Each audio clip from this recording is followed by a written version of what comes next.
I moved to the US for a postdoctoral fellowship in Baltimore, Maryland. This is a city where black women regularly disappear, and recently a serial killer, Joe Metheny, was outed in Baltimore as feeding his victims at a local butcher shop that he ran. This story happened to me in 2019 and is not related to Joe, who died in 2017. Compared to my home country, the weather in the US East Coast is hot and muggy, so I used to dip out of the lab and take walks at a nearby park during office hours. I did this maybe 50 times, exploring the vast park with its river, its bottom piece, and upper trails. It was not too secluded, and you could definitely spot people jogging, which put me at ease. Nevertheless, in Baltimore, the crime is infamous. I've had several hairy encounters in my time here. Ironically, more in Washington, D.C., which is about an hour away.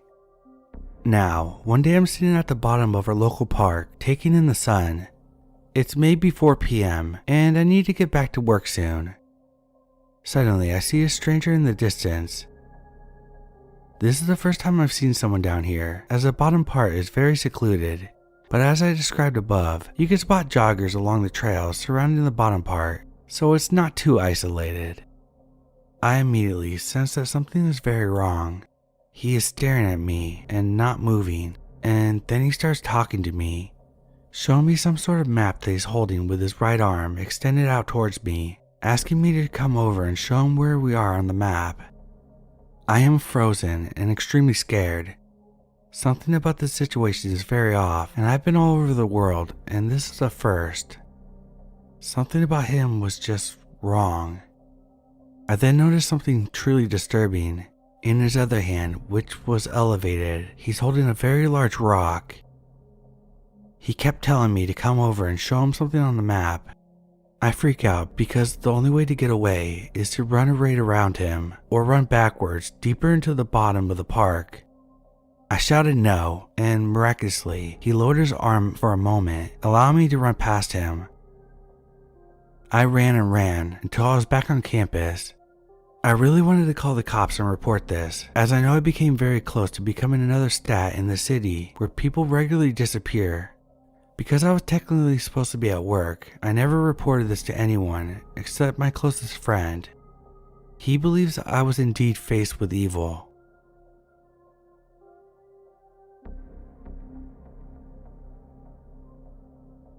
In 2006, I lived in South Bend, Indiana.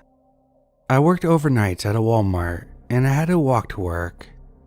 It was 5 miles, and it wasn't the greatest way to travel. The trip took me through the north end of downtown, past Notre Dame's golf course, campus, and eventually to Roseland, then finally to the Walmart. With 2 exceptions, I never passed by any pedestrians. One guy was on a bike, one of the first nights I made the trip. He was fine. It was that other guy who was strange.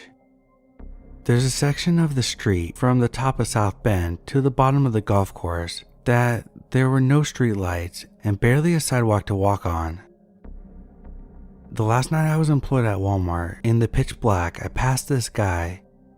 While the car passed by, I noticed there wasn't anything physically abnormal, but as soon as I saw him, I got the creeps. He was around 5'10", 200 pounds, dark hair, and was staring directly at me. As he was walking towards me, I started sweating and was becoming terrified really quickly.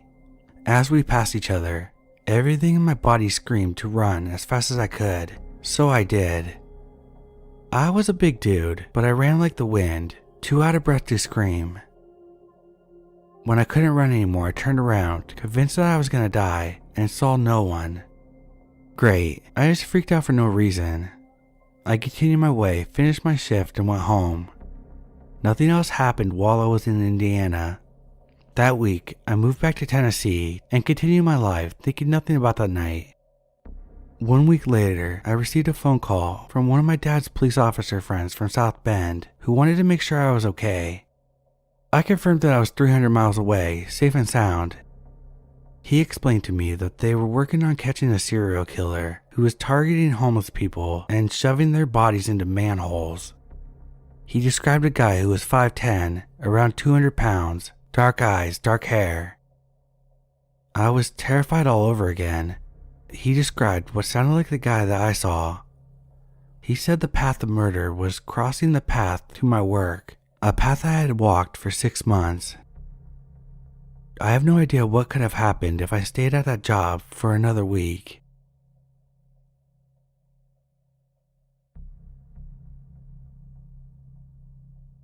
For context, I didn't grow up in a good area. I won't give the location for privacy, but I live in a fairly large city. At the time, I was around 10 or 11. This was overall not a good area, lots of gang activity, drug use, those kinds of things. One of those neighborhoods with all those jacked up sidewalks and shopping carts strewn everywhere. There was a park a couple blocks away from my house, and I decided to go on a run there and spend some time there on my own. I don't know why I was allowed to leave on my own, knowing the area. It was still light out when I jogged down there, but it started getting dark by the time I actually reached the park. It was around dusk. The layout of the park, it faced out long ways, so the shorter side was where the gate was. It's hard to explain, so I attached a picture to show you all what it looked like. There was a set of swings at the very front, and I sat down to hang out there for a bit. At the time, I didn't have a phone with service. I just had music downloaded to listen to. I was sitting with my earbuds in and got a really awful feeling. It felt like a tingling on my back, and I knew something was up. I took one earbud out and kept swinging, but I couldn't shake that feeling. Finally, I turned around to check behind me. There was an alleyway leading into the park that curved so you could only see part of the way down. It was all white gravel. Down the alley was a dumpster. There was a figure on the ground with a ton of red stuff around him, which I now know was blood, and another guy standing walking towards me, fast. The alley was across the playground, about 40 feet maybe. As soon as I saw the man approaching me, I dipped the fuck out of there. He had something in his hand, but I couldn't quite see it. He was holding it like a knife or a pair of scissors. I sprinted a couple blocks back to my house, got into the back, and made sure no one saw me. I didn't tell my dad until years later, and he fully believed me. The area was bad news, and I'm amazed something bad didn't happen to me with how much I was left out alone.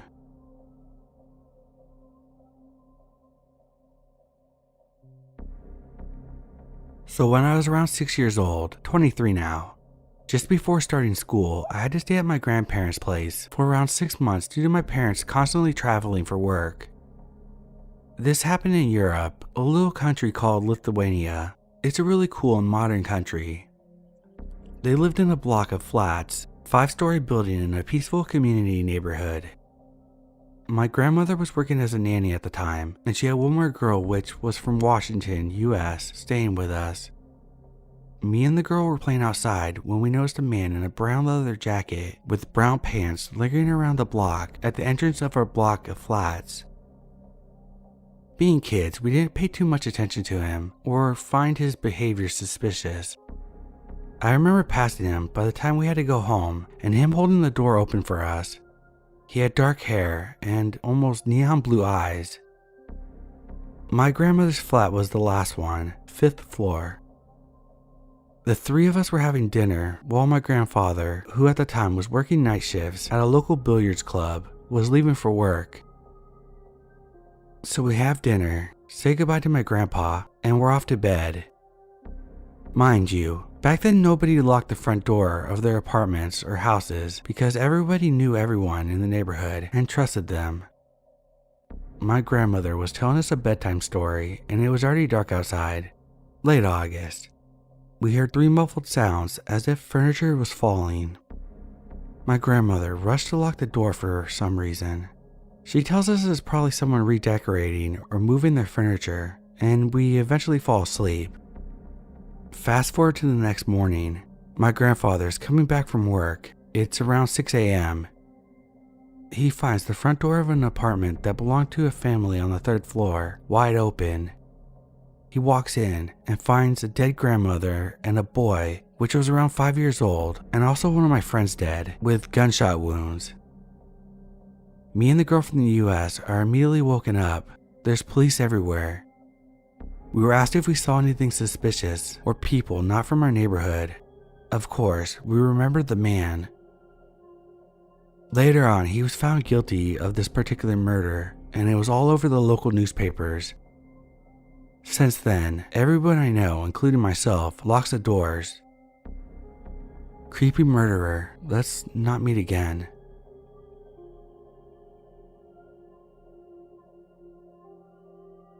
This didn't happen to me. It happened to my dad when he was 17 in 1982. He ran away from home because he was in some kind of trouble. He never told me exactly what he had done, but I knew he had a pretty crazy youth. To escape getting into trouble, he went to London and stayed in a bar near a train station for a few hours, trying to figure out what to do next. Very quickly, he was approached by a man who sat next to him and kept buying him drinks. The man was kind, charming, and really seemed to empathize with my dad. He offered to let my dad stay with him for a few days, free of charge. My dad said he really considered it, actually thinking he might go there and steal from the man, but changed his mind in the last minute because the man had been kind to him and he went back home. About a year later, he had met my mother and they were watching the news when the same man popped on the TV, having been arrested. He learned that the man was Dennis Nielsen and was the same man that he had been talking to for hours in the pub in London. Apparently, when Nielsen appeared on the TV, my dad turned ghostly white and started immediately shaking. Although it's not my experience, I was always extremely careful and wary of people I don't know. Dennis Nielsen died in 2018, so luckily, he'll never meet anyone again.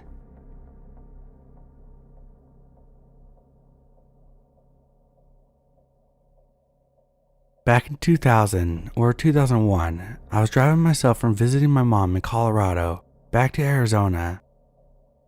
I was in a station wagon and had a desk my mom had given me that was my grandfather's. I've always been scared driving at night, thinking that there's someone in my back seat that's gonna get me. This might be because of too many scary movies or because my mom's paranoia rubbed off on me. I was in the army and drove back and forth a lot to visit her. She would get mad at me for sleeping at rest stops or gas stations and would always tell me that someone was going to kidnap and murder me. But I just didn't want to be bothered with the hassle and expense of motels most of the time. I digress. So I'm driving an empty stretch of highway, late night, with no other cars around. This red truck comes up behind me, flashing his lights and honking his horn at me. I was thinking to myself that there was something wrong with my car, or maybe there's something wrong with the desk in the hatchback, because why else would he be so insistent on me pulling over? So I pull over. I was in my mid-20s and still a bit naive, and I get out of my car. As I'm getting out of my car, he's directly behind me, still flashing his lights and honking his horn. I got to the middle of the car. I had planned on going back there to see what could have been wrong with my car when it hit me. Why is he still honking at me when I'm out of my car? Then he gets out of his truck. That's when I knew something just wasn't right. I jumped back in my car and sped off. The next exit was 45 miles away or so. He followed me the entire time. I take the first exit and go into a crowded grocery store with a laundromat next to me. There was an ambulance parked at the laundromat with the lights flashing, and I was next to it. I figured that if there was an ambulance, then eventually a police officer would show up. The man stayed in his truck in the grocery store parking lot, watching me the entire time. I was terrified. I didn't want to get out of my car, and felt like an idiot if I would have to tell someone what happened. I waited about an hour, and he finally left. After he left, I waited a little longer before continuing my drive back to Arizona. I was so paranoid and watching out for any red trucks the entire time. Fast forward about 5 or 6 years, I'm watching Unsolved Mysteries or some similar type of crime show with my hubby at the time. He knew what happened as we were dating when it happened, and what story pops up? One about a man on that same exact stretch of highway with a red truck that used those exact tactics to get women to pull over, and he murdered them. I'm really glad that my gut told me something was wrong and to get back into my car and drive.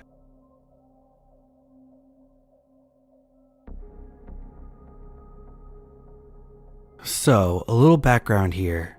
My father was in the Army for 21 years, retired, and moved to a very small town in Central Florida. He got bored after a couple years, and even though he didn't need the money between his retirement and what my mom was making as a bookkeeper, tax prep, he wanted to go back to work. He started working at various gas stations, and it being a small town, the owners wouldn't care if I came there and helped him out with stocking the coolers or even running the register, as long as I didn't sell beer or smokes. This took place in the late 80s and early 90s. The actual story I'm gonna tell took place in 1990, and I remember the date well because it was shortly after my birthday, and being 15 in Florida, I had just gotten my learner's permit.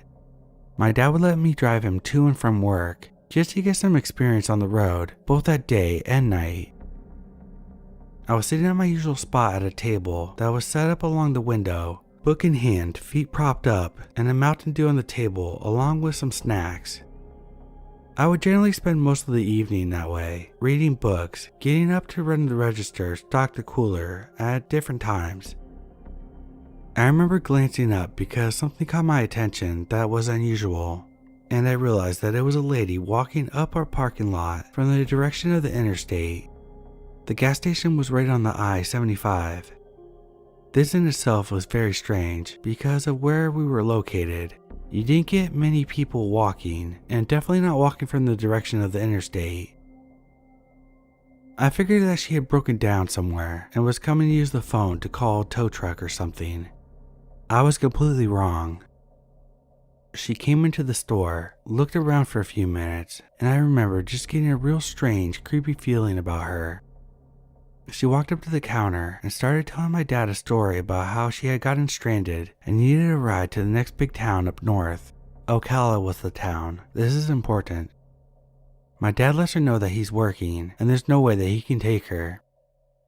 She turns and looks at me, and while she is looking away from him, my dad catches my eye and subtly shakes his head no. I was confused for a second, but then she turned back to my dad and points at me, asking if I could take her. My dad responded back that I only had my learner's permit and wouldn't be able to drive her anywhere, and then drive back. Normally, I would have done it, even though it's illegal, because I've done it a few times before already. I didn't argue with my dad, since it was completely out of character for him. He was normally chatty with the customers, but for whatever reason, he was almost cruel and dismissive of her. Turns out, he had a bad vibe about her from the minute he had seen her walking up the drive. Well, she cusses him out for a minute, and he basically tells her to get out of the store.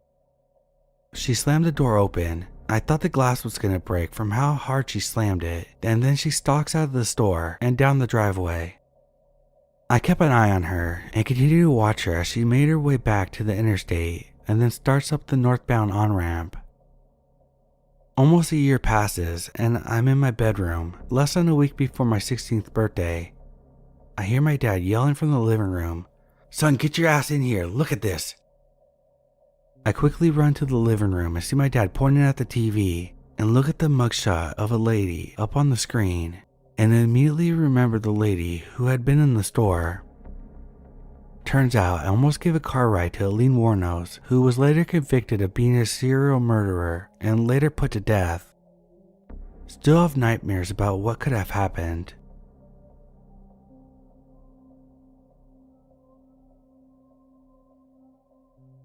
This happened around a decade ago when I was a quintessential angsty, weird little teenager, quite moody and angry at the world. Ironically, I think that's what ultimately saved me, but the guilt doesn't leave me.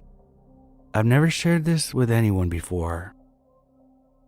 My family had lived in one of the nicer neighborhoods in my city, and unfortunately muggers weren't uncommon, though to my knowledge at the time, none had resulted in anyone's death. I wasn't really following the neighborhood news, or any news really. I could tell that my mom was getting increasingly worried over the past few months, but I just didn't care enough to ask why. She kept reminding me to lock the doors, travel in groups, not to talk to strangers, yada yada yada, The same spiel most reasonable parents give to their kids, only I took insult at being lectured weekly about safety at 16. Our first fight about this happened when I was told I wasn't allowed to walk home from the train anymore. I was taking some extracurricular lessons at the center of the city and rode the train to the end of the line where we lived, which was in no way remote. Our apartment building was about a 10-minute walk from the station, and I had been doing that distance since I was little. I could literally do it with my eyes closed. I usually walked around with my headphones on and much beloved CD player in my bag, listening to something loud and grungy, feeling completely safe in my little bubble of melodious solitude. Lots of yelling and screaming, lots of, "You still treat me like a child. You don't trust me. You are suffocating me. You are taking away my freedom. You are the worst mother ever." Drama, you get the idea. Eventually, we came to a compromise. As long as it was still light out, I could walk home. Otherwise, I'd give her a call and she would pick me up. I was fine with that, for a time. On this particular night, however, I was really angry. Don't ask me about what. I honestly don't remember the reason. I just remember the wrath. I wanted to scream bloody murder, and the feeling got even more exasperated when I realized I had to call my mommy to come pick me up. Nope, no way, I wasn't doing that. Didn't matter that it was raining. I wasn't a baby or made of sugar. I got out of the train, ignored the heavy rain, and marched straight home. On the outside, I must have looked like a normal 16-year-old listening to some music while hurrying home. But on the inside, I was preparing to crush my enemies, seeing them kneeling before me and hear the lamentation of their women. The way from the station to my home is pretty well lit, except for one turn. Back then, there were unkempt hedges on both sides of the corner. One in the front of an abandoned lot, and no streetlights at all for about 100 feet. I approached the turn completely oblivious of my surroundings, internally planning my revenge against yet another unidentified foe, when someone jumped out beside me from the bushes, wielding a large kitchen knife. Most of what follows I remember in a blur. I don't remember what he looked like. It was dark and he was wearing a hood. I remember he smelled strongly of medicinal alcohol, but I honestly don't recall him saying anything. He probably didn't have enough time anyway, because when he jumped out of the shadows, I was startled and dropped my Discman, and that was it. I saw red. I completely lost it in the sky. All the frustrations poured out of me like a dam breaking, and I unleashed a torrent of swear words at him, most of them which I made up on the spot. I completely ignored the knife, shoved him backwards, kept screaming, "Are you fucking kidding me right now?" over and over, and bent down to pick up my shattered CD player. I don't know what he did, and to this day I don't know why he didn't attack me when I was crouched down, but when I gathered all the pieces and stood up, he was nowhere to be seen. Holding the pieces of my broken Discman and CD, I continued my march home, muttering a variation of, "Great, just great, that's just perfect. What else is gonna happen today to make this even shittier?" And on occasion turning around to yell, "Fuck you, man," at a general direction of the guy. When I got home, I got straight into a fight with my furious mother for not calling her, and made sure not to mention what happened out of fear that it would give credence to her side. The gravity of it all hit me in the shower after the adrenaline had subsided, and yet I think I still cried more for my broken Discman than realizing the danger I had put myself through and what I had just survived. It all came crashing down on me 2 days later when one of my neighbors was found stabbed in the lot behind the hedges where I was attacked. I didn't know her well.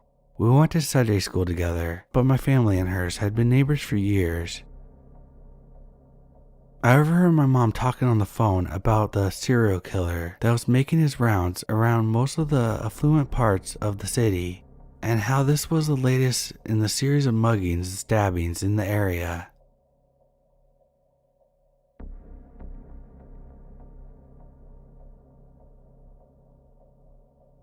I worked in a small memory care about 5 years ago, and there's only 2 of us on staff on the evening shifts.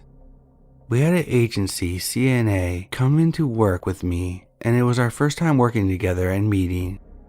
The girl was young, 17 years old, and we began talking while we were working, and she told me she needed to go out to her car real quick. She goes and comes back and was telling me about her boyfriend. They were arguing over text. She told me that he was waiting in her car until she got out of work, which was an 8-hour shift.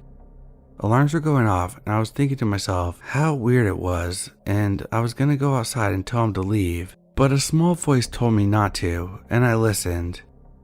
Our shift goes on and we are continuing to talk, and she tells me that her mom doesn't want her hanging out with him anymore due to the situation that happened. Backstory: they got into an argument in her basement and he went upstairs and grabbed a knife. Her stepdad caught him and asked the boyfriend what he was going to do with the knife, and he said that he was going to hurt himself. She told me the story and I had this pit in my stomach, and I looked at her and said, "He wasn't going to hurt himself, he was going to hurt you. You need to get away from him." At the very end of her shift, we had a long talk, and I told her that she was too young to be going through this, and there's a lot of other people out there. She doesn't need to be involved with someone like that. And I told her, the next time I see you, I don't want to see you on the news dead. Before she left, she told me that her mom, who worked in the same agency, was coming in to work the night shift. The young girl went on her way, and her mom came in. I had to tell her mom that she was still hanging out with this guy. The mom forbid her from seeing him, and I could see why. As a mom myself, I would want to know if it was my daughter. The mom was really thankful and gave me a big hug, and I went on my way. Later, I started working at this agency myself and saw the young girl's stepsister, who also worked at the agency, at the facility I went to. I got really excited to see her and asked how the other girl was doing, since she referred me to this job. With a straight face, she told me that she was murdered by her boyfriend. He shot and killed her a few weeks after I had seen her at my job. I feel absolutely sick that happened to her. And the messed up part is, it was all over the news, and that was one of the last things I told her I didn't want to see. It's really messed me up to the point where I had to go to therapy afterwards. I'm glad I listened to my gut instinct, because he could have easily hurt me if I went outside and told him to leave when he was waiting in his car.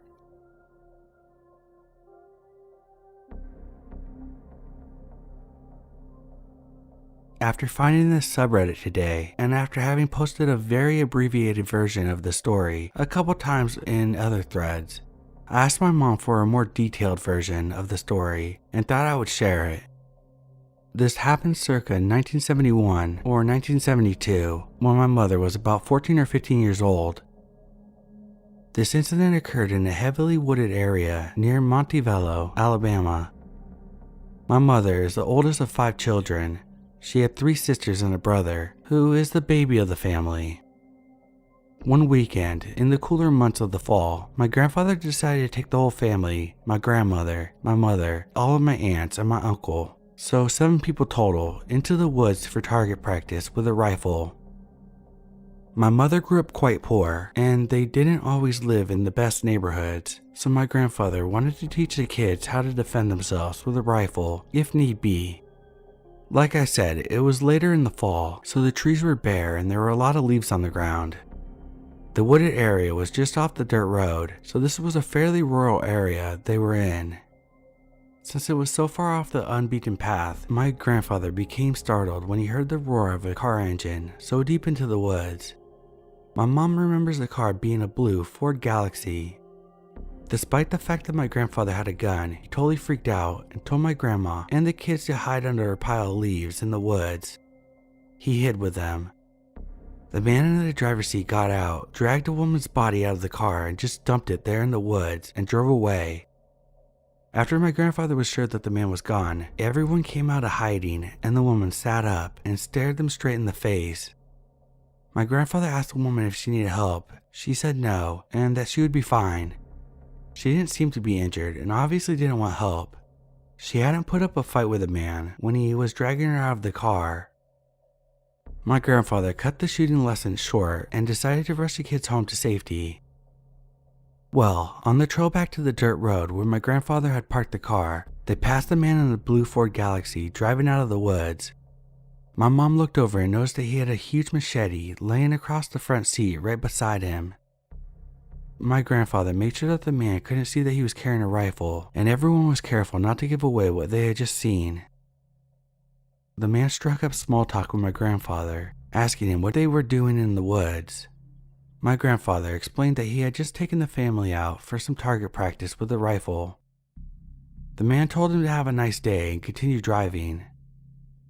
The next day, my grandfather went back to the spot in the woods. There was not a body there. However, he did find the woman's wig, her purse, some Kleenex, and a pair of eyeglasses. He collected the items and took them home. According to my grandfather, that area of the woods was known as having shallow graves and being a dumping site for bodies. My mother became hysterical when he walked in the door carrying the stuff. She started screaming, "He killed that lady? He killed that lady?" My grandfather ended up taking the items to the police station, but my mom doesn't think anything ever came of it. She never heard anything else about it after that. Well, she did hear one thing about it. I guess early the next morning, my grandmother called my mom when she arrived at work just before the kids left for school. She told them not to take the bus that day, that she would come home and pick them up and drive them to school. When my mom asked why, my grandmother said, "Because that car is waiting for you at the bus stop."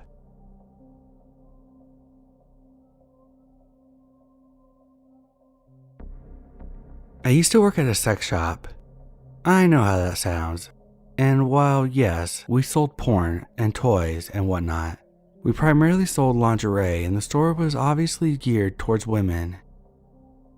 It's important to note that at this particular location, only one person was working at any given time. As in, on a dead night, I was the only living soul in the building.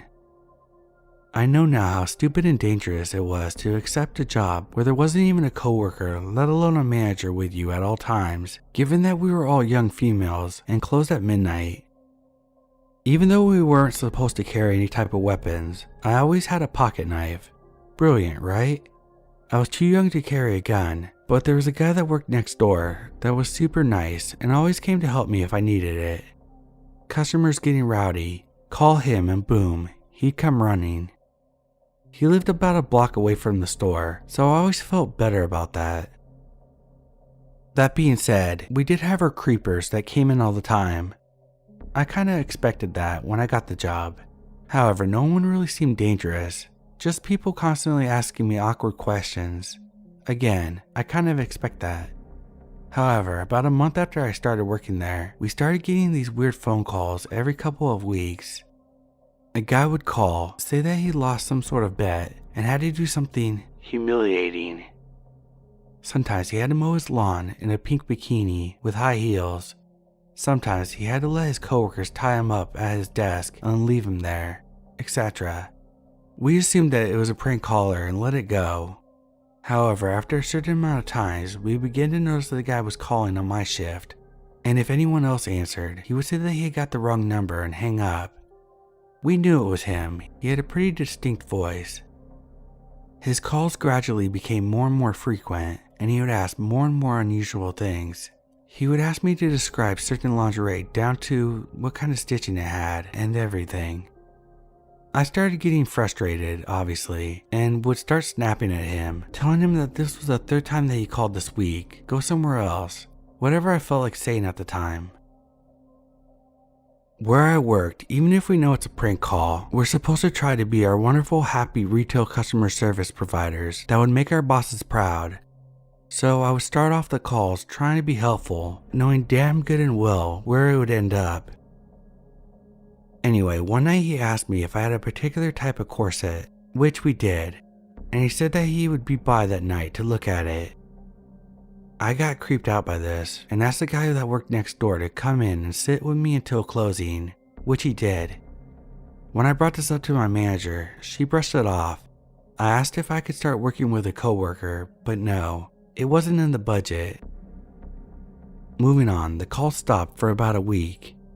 He began calling again, saying that he was going to go come by sometime that night, yada yada yada.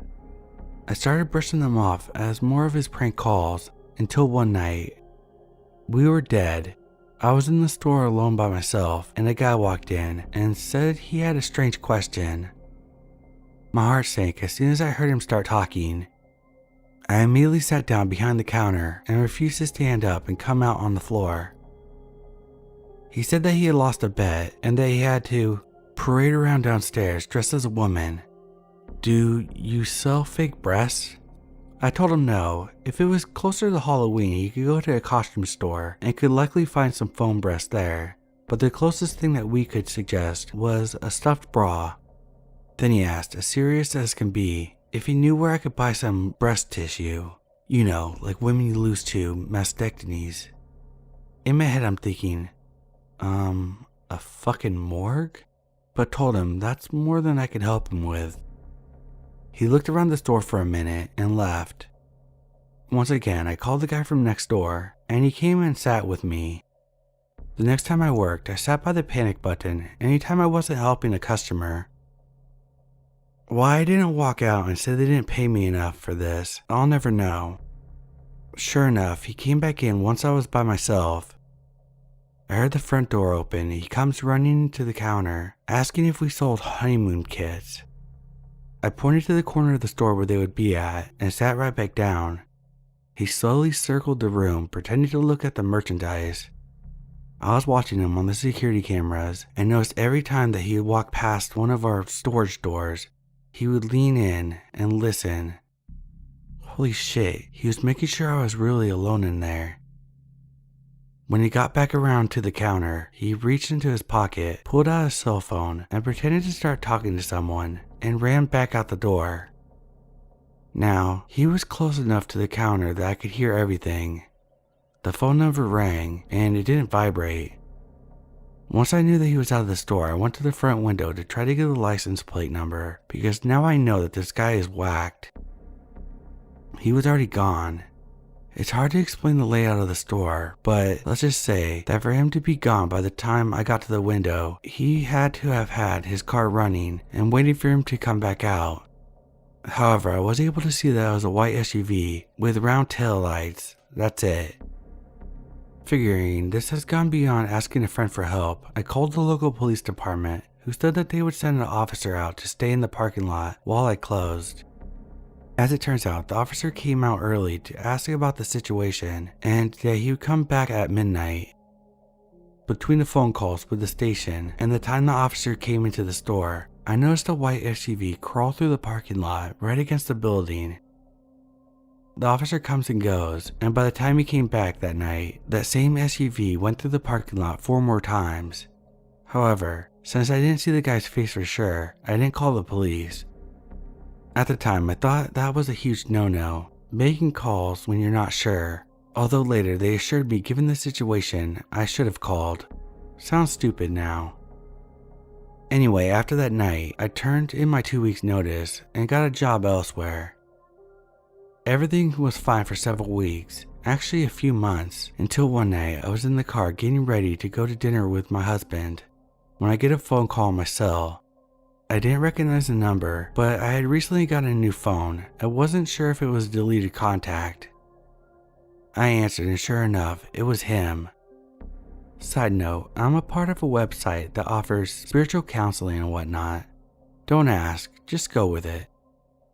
He said he got my number from the website and wanted to know if I gave gender role counseling. I said that I hadn't before, but I'd give it a try and gave him my work email associated with the site, hoping that he would email me and I'd have more evidence to turn into the police. First of all, the site never had my phone number. Second of all, since I don't know where he got my number, I don't know if he knew my address, where I went to school, etc. Third of all, I'm now convinced that this guy wanted to go all Buffalo Bill and wear my damn skin. So finally, I go to the police department, file a report, and give them my number. No clue what they did with it, but the call stopped and I never saw the guy again. It's been a little over a year now and I don't live in the same state anymore, thankfully.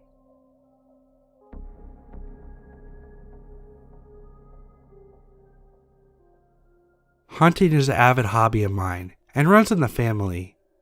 My favorite animals to catch are deer and boars, as they are quite a challenge to catch, and I love challenges. As well as general hunting, camping in the woods is therapeutic for me, as you're in nature's natural habitat, which can be greatly enjoyed when you're by yourself. Accompanying this are the type of people you meet while hiking. I've met people who shared food and campfire with me, and some even hiked with me in the gorgeous wilderness we call the woods. But most of the time, it's your animal friends who accompany you while walking and camping. I wish the story was about the above, but things took a plummet for the worse, and this is my story. I recently completed an assignment, which I would describe as long-winded and quite boring, even though it's my favorite topic, human biology. Due to this, I decided to take a 5-day hike across a vast stretch of woods, brilliant for hunting apparently. As a hunting enthusiast, I decided to hunt for some deer, and possibly some boar, if I came across any. So I prepped up my water filter, packed up my tranquilizer and hunting equipment, as well as my pop-up tent and some snacks high in energy. I took a 3.5 drive to my destination. I was stoked and excited, as I could unwind around nature and overall enjoy the atmosphere that the woods provided. After what seemed like days behind the wheel, I arrived at what looked like an abandoned parking lot at 3 p.m. as all the bays were empty. The ranger's office looked like it hadn't been occupied for years. I parked and began my hike. The place gave me a very uneasy vibe, as the woods beyond the ranger's office were sinister in a way. I can't really describe what gave me this uneasiness, but I honestly chalked it up to the place looking abandoned and creepy. Either way, I headed out onto the path and began scouting the area for animals. I gotta be honest, this set of woods was exquisite. The sun was shining through the trees and the animals were up and active. I came across a few deers, but no boars unfortunately. Fast forward to 8:30 p.m. It was uneventful to be honest, and it was getting pretty dark and gloomy now, as it's mid-November. Now, I need to add that I'm quite a paranoid guy, as my house was burglarized at the age of 15. All was okay in the end, but the paranoia of something or someone lurking in the shadows stays with me in the back of my mind when I'm out alone at night. Anyway, excuse the babbling. I then whipped up a fire, cooked up some marshmallows, and warmed up some beans. I ate away, minding my own business. After this, I decided to go for a late night hunt, as I did a 2-week course on how to hunt prey in the woods when it's dark, and I think it really paid off. 15 minutes later, I put the fire out as I was prepared to go on a late night hunt. But then, my blood ran cold as ice, and my hands started to shake when I saw a silhouette of a man about 100 meters away from me. It was unexpected, so it initially freaked me the fuck out. As well as this, I noticed a small pocket knife in their hand, and it looked like they were crouching and stalking something. I believed it was a man about 6 feet tall, and his back was facing me, so I believed he didn't notice I was there, which was a godsend. However, it could just be another hunter like myself. After shooting bricks while watching this man for 5 minutes, he disappeared into the inky sky, and I got over it pretty quickly as I thought it was a fellow hunter like myself. I honestly wish that was the case. Fast forward an hour, and it's around 9:45, and I'm feeling confident enough to go back into the black wilderness and catch a deer or two, or maybe even a boar. I pinpoint where my tent is with a map, and I went on my way with my hunting equipment. 10 minutes later, I'm practically in no man's land, as everywhere around me was pitch black. I was stalking a deer, which hadn't noticed me, and was about 50 meters in front of me. I grabbed my tranquilizer and placed the deer in my sights. That's when I heard twigs snap. My eyes darted, my legs went into jelly mode, and I jerked my neck to the source of the noise. What the fuck? A fucking silhouette appeared out of the trees to the left of me, about 50 yards away, and just watched me. Not the deer, but me. The deer was long gone by now, so it was just me and an unwanted guest. His eyes concluded to me that he was the same guy as before, roughly 6 feet, 200 pounds. He stared at me, and I stared back, my body still as a stone. But then my sudden outburst of adrenaline was making me shake. I couldn't see his face as it was too dark. Fuck, was he the late night human butcherer? Am I not gonna see daylight again?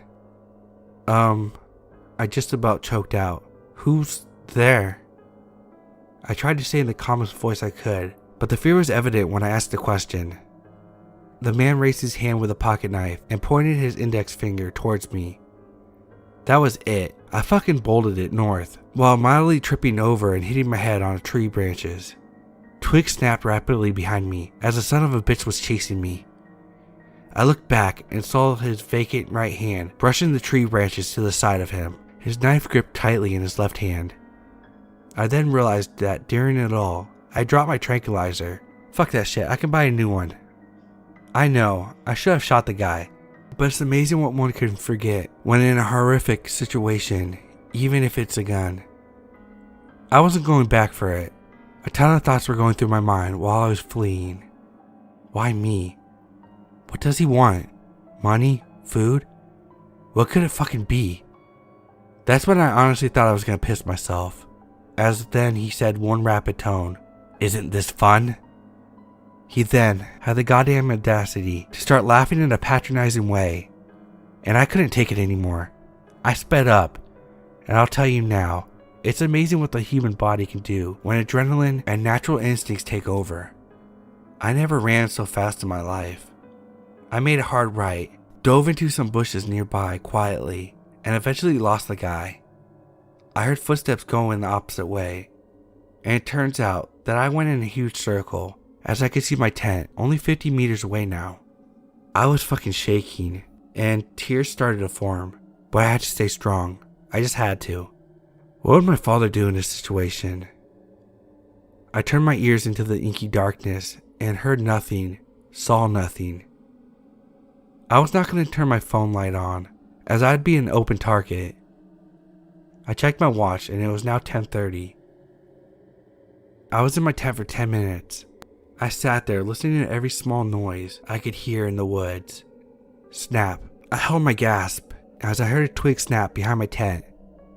And then a low sinister voice. "You think you can run? I win." With that, my tent was being sliced open and the fucker's head popped in.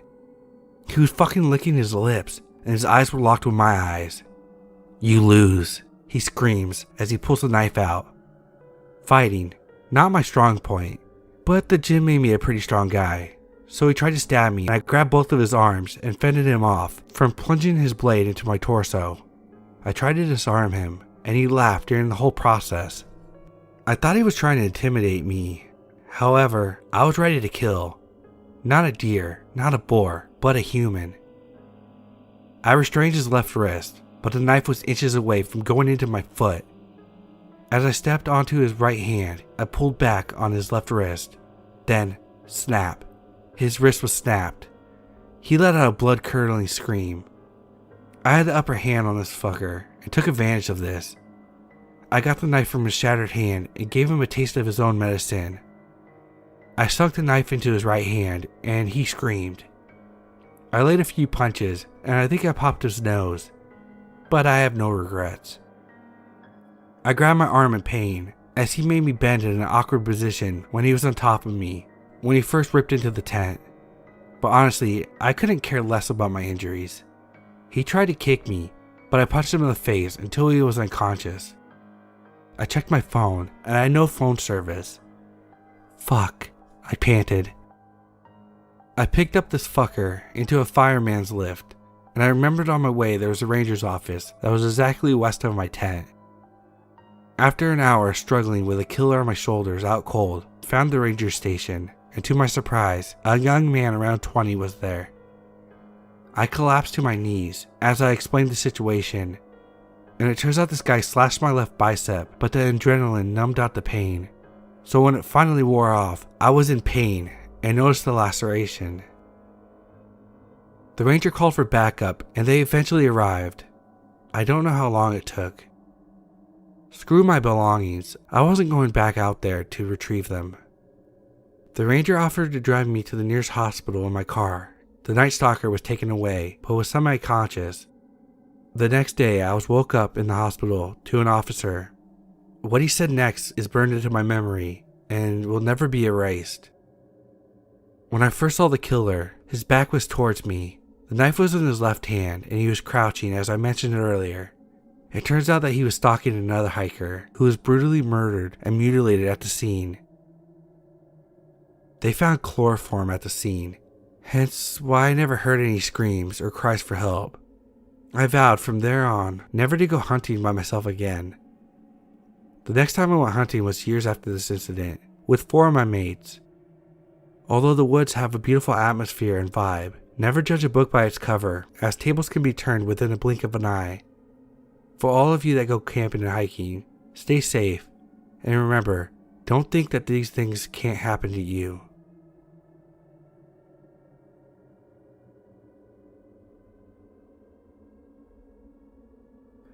Okay, this happened to me last year.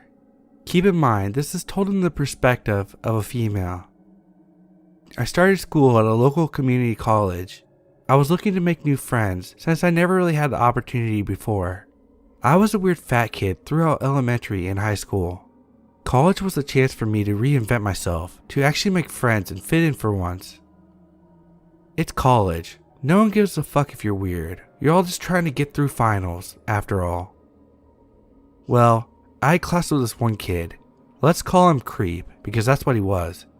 Anyway, me and the Creep had our ITE class together. I'd see him every day, but didn't talk to him much. He stayed in his corner of the room. I sat with my friend, an older lady we'll name Jay. I had a TARDIS backpack. Yeah, I know. It's not bigger on the inside, by the way. Anyway, he saw this and said it was cool. I said that was cool and we talked a bit about our interests as we walked to our next class. He was into cosplay, as was I, and we both enjoyed BBC programs along with anime. He seemed friendly, and I went about my day. Things got uncomfortable after that. He started showing up everywhere that I did. Mostly he would invite himself to lunch with me and my friend S. He was disgusting. We went to lunch one day, and he ordered this burger with peppers, onions, and mayo. Mayo is the bane of my existence, mind you. He didn't use napkins. The thing smelled terrible, and he wiped it on his already stained pants. It wasn't pleasant to say the least. He kept popping up places and inviting himself to lunch, and I was beyond done with him. I have a habit of attracting weird people. I don't know why. I was just ready to cut and run if it came to it. Anyway, he invited himself to lunch with me again when S wasn't present. He said he had a crush on S, and I knew S went through a bad breakup. I told him to leave her alone, but he was insistent on me seeing if she liked him. I said no, leave her alone. He left after that, and I enjoyed my shitty spaghetti. Then the freaky thing happened. I was leaving to go to my car one day when I ran into him. We talked a bit, but I was trying to get away from him, but he really insisted on talking. Eventually, I tried to excuse myself, saying that I was going to go to my car and I would talk to him later. He followed me. He said it was fine and walked with me towards my car. He then proceeded to tell me a funny story about him getting drunk and punching his crazy ex in the face. Like that would totally impress me or some shit. I did what any normal person would. I looked him in the eye and said, no. Got in my car and drove off. He fucked off and left me alone after that. That wasn't the really creepy part though. No. I learned a few weeks ago, he killed someone before. Apparently, he got into a fight and stabbed someone in self-defense. The circumstances were more than shady though, but the police in my area are pretty shitty. The guy the Creep stabbed ended up dying. So yeah, I was stalked by someone who killed another person. Ain't I lucky?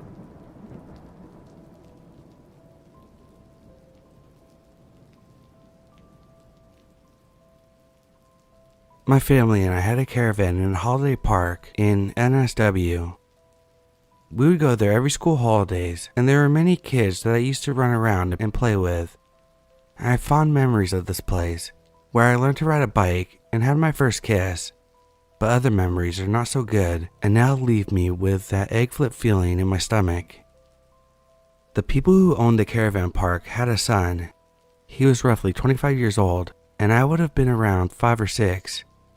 He would drive around the park and collect everyone's rubbish on a tractor and do other odd jobs like this to help out his parents. Every once in a while, he'd pull up when I was playing out front and ask if I wanted to ride on the tractor. I, being young and naive, of course, accepted it and jumped on, because what child doesn't want to ride on a tractor? This is back in the days where parents would let their children play in the streets without much supervision, and you'd just come back home when the streetlights came on. One day when he dropped me back off at our van, my dad came storming out, grabbed me by my arm and yanked me off the tractor.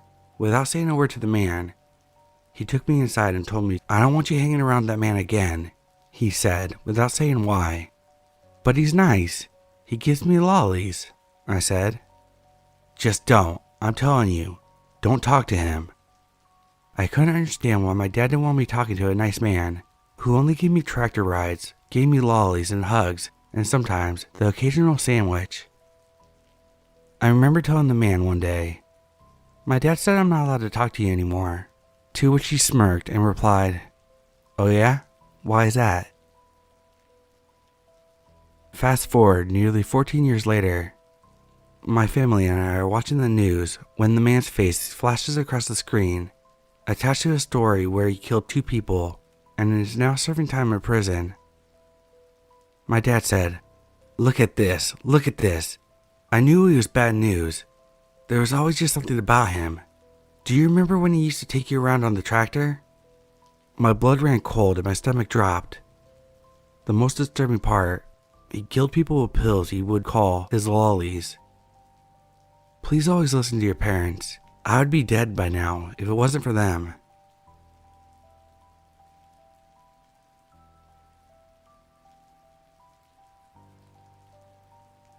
Hi there. I'm a longtime listener, reader, and finally wanted to share my story. I hope it's allowed on the subreddit, as it's something that has truly stuck with me for over 10 years now. My family and I are from Australia, and back in 2007, we decided to take a month-long holiday to America. We traveled from LA up the west coast, and then went back down through Nevada. We did this by renting a car and doing the whole vacation road trip style. One night we were traveling through Lompoc and stopped in Santa Barbara for the night to sleep. We drove around a while looking for a decently priced motel that wasn't too bring your own UV light, if you know what I mean. My mom and dad found a place that looked okay and went inside to inquire about the price of a room for the night, while my sister and I stayed in the car to listen to music on our iPods. We were bopping around to the Frey album I bought that day when my sister removed her headphones and said, "Look at Mom, what is she doing?" I look out the window and can see into the reception of the motel. I see my dad talking to the manager and my mom displaying very cold and odd body language. She's usually very friendly with the staff wherever we go, so this was odd for her. "What's wrong with her?" I told my sister as we kept a close eye on them. My mom was standing behind my dad with her arms crossed and looking around the place as if she was on guard or something, as if her hypervigilant senses had kicked in. After some time, my mom and dad got back into the car and discussed what to do about staying the night. My dad stated that we wouldn't find anywhere cheaper for the night and he was hungry and ready for dinner, so we'd better just stay here. Plus, it was the last room available, so we would have to make a quick decision. To his dismay, my mom disagreed. "I don't like this place. I have a bad feeling," she said. My dad argued on, getting more and more irritated that my mom couldn't explain what she didn't like about the place, until my mom finally snaps and yells over my dad saying, "We are not staying here." "Fucking hell, fine," my dad says as he starts the car and backs out of the motel driveway. At this point, my sister and I are looking at each other like, what the fuck just happened? But we stayed quiet as my mom seemed on edge. Anyway, we ended up finding a place to stay that my mom approved of and bunkered down for the night. In the morning, we were all bustling around the motel room, getting ready for the day, when my dad turns up the TV to hear a story on the news about a shooting at the motel that my mom didn't want to stay at. Turns out, about 15 minutes after we left, a couple walked in and booked the last room, and the man that was behind them shot them because they took the last room. We all turned and looked at my mom, who was standing there wide-eyed, watching in horror. "I told you I had a bad feeling about that place," she said to my dad, who was pretending not to listen. Moral of the story is, always trust your gut, or better, your mother's gut.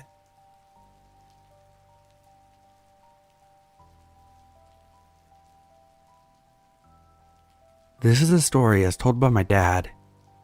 My dad was a younger teenager at the time and was riding on the bus in Chicago. A man got on and sat in the seat across the aisle from him. He turned to him and started to strike up a conversation. My dad says that the hairs on the back of his neck raised and he seriously got a creepy vibe from him. The man was all smiles and charm and was asking my dad more increasingly personal questions. Luckily, before things got too personal or creepy, my dad's stop came and he enthusiastically noped off the bus and forgot about this. It wasn't until years later, 1978, the year I was born, that he saw on the news that the same creepy guy, affectionately known by children as Pongo the Clown and Patches the Clown, had a thing for teenage boys. His name was John Wayne Gacy. Here's another creepy detail. My dad is best friends with a guy who happened to live across the street from Gacy as a child and teenager. He confirms that Gacy was a creepy dude. He also confirmed that his parents observed the police and forensics going to work on Gacy's basement and painstakingly removing 26 teenage boys from the crawl space. Sweet home, Chicago. Stay safe and listen to your inner voice.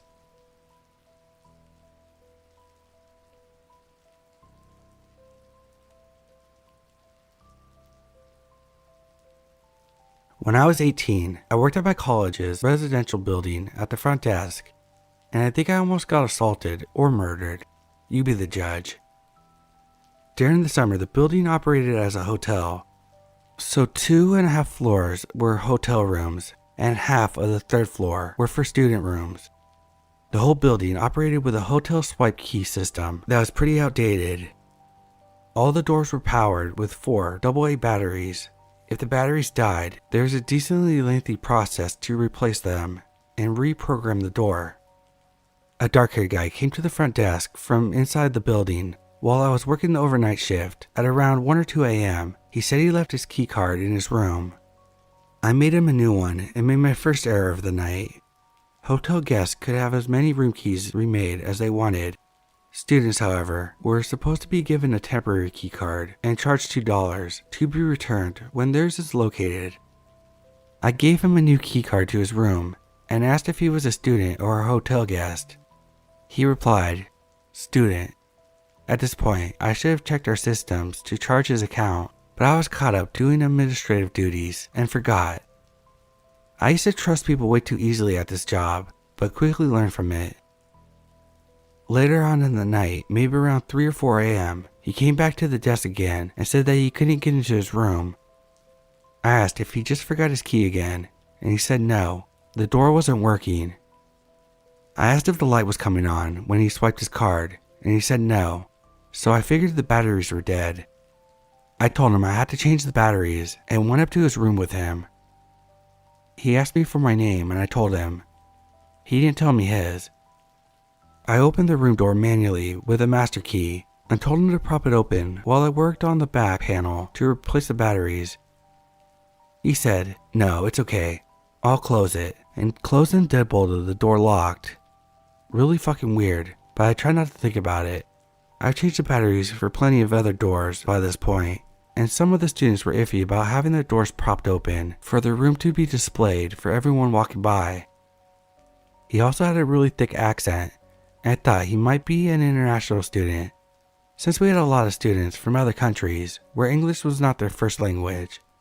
I gave him the benefit of the doubt, and maybe it was just a language barrier issue. At this point though, I really felt like something was wrong, but I tried to ignore it so I didn't freak him out. While I was trying to focus on fixing the door as quickly as possible, he kept trying to entice me to go further into the room, saying that his bed was broken and he needed me to take a look at it, and that there was something underneath it that needed to be fixed, etc. He held out a little gold house key and said, "I have a key, go get it," and threw it under the bed. It said there was a leak under the fridge, just kept trying to get me to go down on the ground, throwing random problems at me. Obviously, I told him no. I'd send maintenance up here in the morning to take a look at it and to check if anything was broken. I had my back to him and he asked me if I would take off my glasses. I said, "No, I need them to see." His tone of voice changed, and in the most steady, chilling manner, he said, "Ella, it's okay, you could take them off." And from behind me, he reached around and tried to take off my glasses. I swatted his hand away, trying to remain composed, and said, "No thanks, I need to keep them on." Even though he was creeping the fuck out of me, I didn't want to be rude to him. I didn't want to get in trouble if he complained about me, or risk upsetting him and having him yell at me. I got up to grab something from the door repair kit and undid the door deadbolt and opened it up in the process. He jumped towards the door and closed it again and told me to keep it closed. I told him no, I had to open it to start reprogramming it from the front. While I held the door open with my foot and grabbed something from the door repair kit, he started playing with the little wispy hairs at the top of my forehead and trying to touch my shoulder. I swatted him away again and asked him not to touch me, just focused on getting the fuck out of there.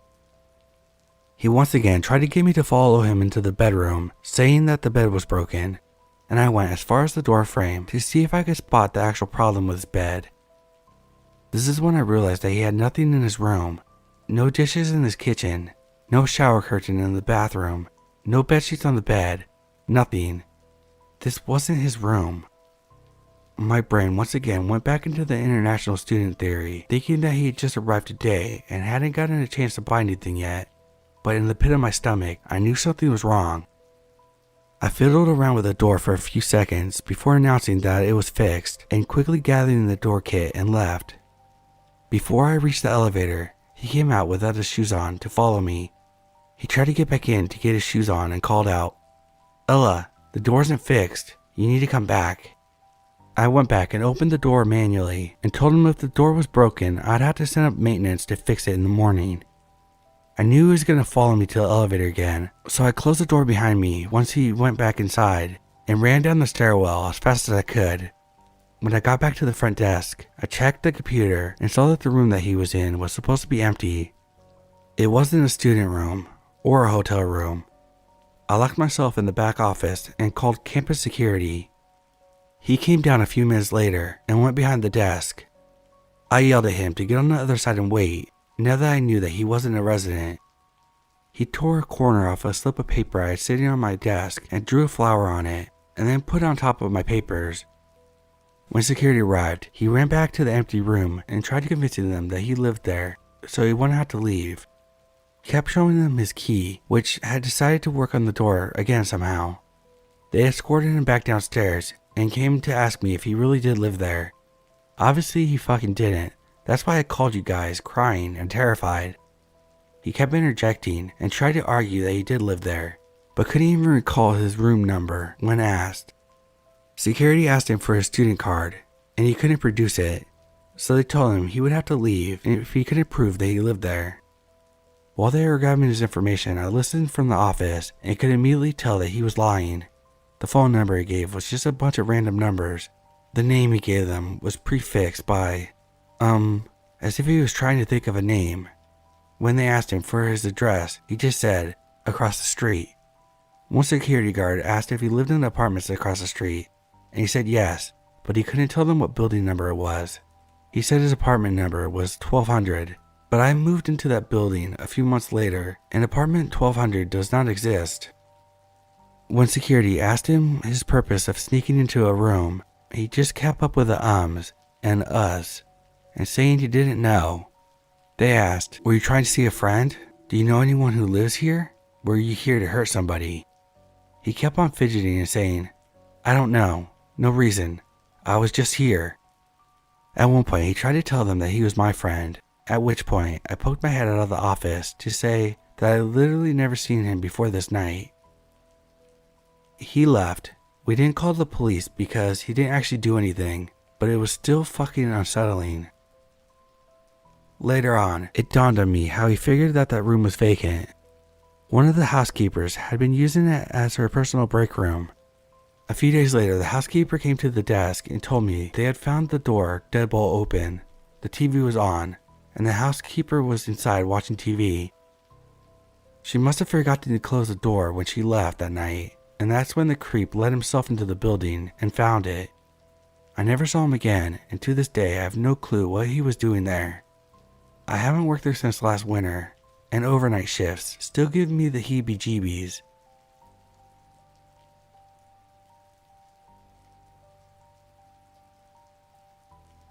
In the summer of 2015, I was 33 years old. I was broke, jobless, in Mexico City. My entire life had gone steadily down the drain for the past couple of years, and my best friend had moved back to Europe. I was tired and bored, so when an online friend I had met in person 2 years before invited me to spend a month in his farmhouse in Norway, I accepted without hesitation. The deal was simple. In exchange for some work at the farm, I would get a pretty sweet holiday in a country I always wanted to visit. I had no problem doing labor work, and in fact I was looking forward to do it and get my body back into some real action. Since I moved to Mexico City from Canada in 2011, I had been feeling rusty and soft. So I packed my suitcase, put on my boots, and said goodbye to Mexico City the best way I knew how, getting pissed drunk. I arrived at Stavanger in Norway, but my suitcase decided to go to Thailand instead. So after an hour of filling out reports and giving the address to my friend's house, I was able to walk out and meet him again. My friend Harold. He was standing there, confused and annoyed. He told me later that he was about to leave the airport, thinking I decided not to take the flight after all. I guess I was lucky. That night, I spent it with Harold and his friends in an oceanfront apartment in a quiet neighborhood in Stavanger, getting drunk on Norwegian beer and smoking hash. Disgusting shit if you ask me. I prefer the real thing. But anyways, I felt welcomed and content. The next day, Harold drove me all the way to his farmhouse, about an hour south of Stavanger, in a community called Egersund. At least I think that's the name of the place I was in. Norwegian names and addresses are weird if you're not too familiar with them. The land Harold owned was huge and beautiful. Not really sure how it all works, but in his property, there's a lighthouse that attracts a lot of tourists from all over Europe. The house itself was small, located on the top of a hill with a huge barn next to it. Harold lived alone in a 2-story house, but I was told the basement housed a tenant. As soon as I glanced to the basement window, I got a strange feeling of dread. There was a webcam facing the driveway, and the rest of the windows were covered with boxes and papers, but I decided not to mention it since Harold didn't seem to care.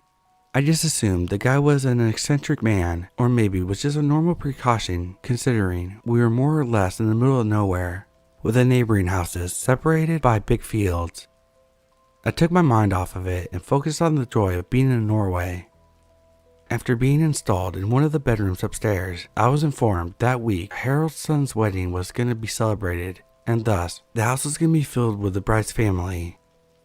In general, it was great to meet them, but on my second night, when everyone had gone to sleep and Harold and I were still chatting and drinking beer, I got to meet the tenant, Olaf. Harold had been having some troubles with his new smartphone, and apparently Olaf was tech-savvy, and indeed had been the one purchasing the phone for Harold. We went downstairs to Olaf's basement. Now, Harold kept telling me he didn't like Olaf, and was actually upset by the way Olaf kept the newly remodeled basement. But from what I understood, they kinda had a relationship more than just a landlord-tenant. The basement was dark, all the windows were covered, and piles of junk cluttered the entire place. The bedroom was full of computer parts and electronic junk he had blinking and beeping. Olaf invited us to sit down, and when he turned on his desk lamp to check Harold's phone, I got my first real look of him. He was in his mid-40s, but looked older, shaved head, really skinny, big nose, and deep shadows under his eyes. He had the entire look of a meth addict. I should know, since I worked in a recovery house in British Columbia, Canada. I had seen the same face back then in people who were dealing with some severe addictions. The way he stuttered only confirmed further my observations, and I decided I had to keep an eye on him. My gut told me right then and there that he was trouble. Olaf finished with Harold's phone and then directed his attention to me. He asked if I wanted to see some porn, to which I declined entirely. I just wanted to leave the dark, oppressive basement. Harold laughed a drunken laughter and asked Olaf if he had gay porn, To which Olaf said he didn't care about the sexualities of the videos. He simply liked to see people getting things introduced in them. When he said it, I got chills running down my spine and asked myself if he meant that in just a sexual way or if there was a more ominous meaning to it, but we didn't stay to find out. Harold had a busy day the next day, and I was tired and thoroughly creeped out by Olaf. When we were back in the house, I asked Harold if he trusted his friend, to which Harold answered that Olaf wasn't his friend. He was just an addict renting the basement. The government paid Harold the rent, and a nurse visited him twice a week to bring his medication. After dropping that bomb, he said goodnight and went to his bedroom. I tried not to think about Olaf, but between my gut feeling and him popping in the house unannounced when everyone else was out preparing for the wedding that weekend, I couldn't really relax. The first time he went inside was to give me a flash drive with movies he had illegally downloaded from the internet. He made sure to emphasize the illegal part. The second time he seemed high and wanted to simply let me know if I needed something, I could ask him for anything, but asked me not to tell Harold about him going upstairs. He said that and then walked out very slowly and carefully, as if he knew he would fall if he rushed. When the wedding was over and the house was empty again, except Harold and me, the encounters with Olaf became stranger and more often.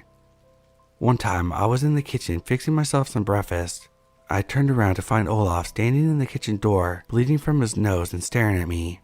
I jumped out of my skin and dropped my breakfast, making a huge mess. He didn't seem to notice, but simply started babbling incoherently while directing his cloudy eyes to the ceiling on top of my head.